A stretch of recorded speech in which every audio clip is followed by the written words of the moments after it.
রাজশাহীতে মেয়েকে উত্ত্যক্তের প্রতিবাদে বাবা খুন শিরোনামে আলোচিত চাঞ্চল্যকর আকরাম হোসেন হত্যায় আসামি গ্রেপ্তারের দাবিতে লাশ নিয়ে মিছিলের ৪৮ ঘণ্টা পেরোনোর আগেই মামলার প্রধান আসামি নান্টু ও খোকন মিয়াকে র‍্যাব-৫ নওগাঁ থেকে গ্রেপ্তার করেছে। হত্যার শিকার নগরীর তালাইমারী এলাকার মৃত আকরাম আলী পেশায় একজন বাস ড্রাইভার। এলাকার কিছু বখাটে তার মেয়েকে উত্ত্যক্ত করায় বাবা হিসেবে প্রতিবাদ জানাতে গেলে তাকে হত্যা করা হয়। আকরাম আলীর মেয়ে এসএসসি পরীক্ষার্থী।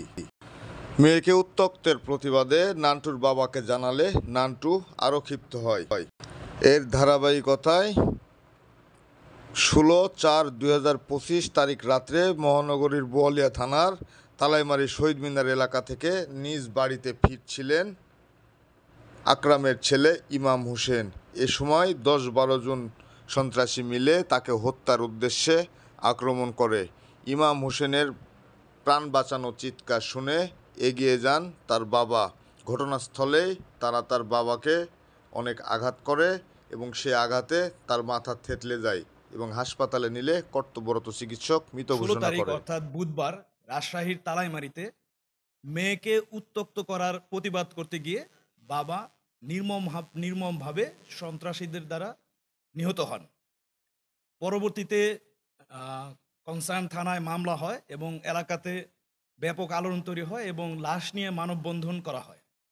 পরবর্তীতে আমাদের র‍্যাব-৫ একাধিক টিম অভিযানে নেমে পড়ে এই অপরাধীদেরকে গ্রেপ্তার করার জন্য এবং প্রধান আসামি অর্থাৎ ১ নম্বর আসামি এবং ৩ নম্বর আসামি খুব অভিনব কায়দায় তারা পালিয়ে যায়।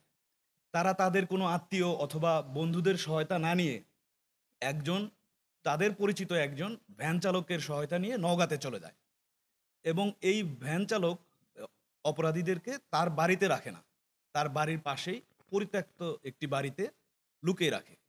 তো আমাদের একাধিক টিম ঘটনার দিন থেকে শুরু করে কন্টিনিউ তাদেরকে চেস করতে থাকে এবং পরবর্তীতে সেই পরিত্যক্ত বাড়ি থেকে আমরা তাদেরকে গ্রেফতার করতে সক্ষম হই।